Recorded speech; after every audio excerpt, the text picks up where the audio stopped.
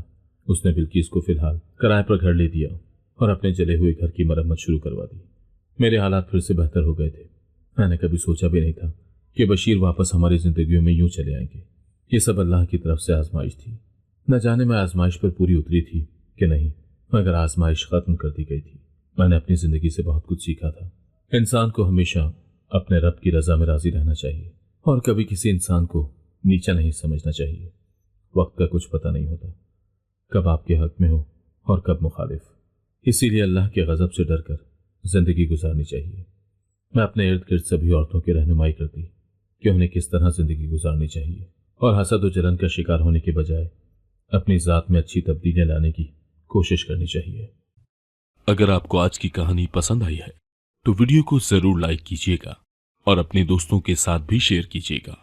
اور ہاں، اگر آپ نے ابھی تک ہمارا چینل سبسکرائب نہیں کیا تو ضرور سبسکرائب کریں۔ ملتے ہیں کل ایک نئی اور دلچسپ کہانی کے ساتھ۔ اللہ حافظ۔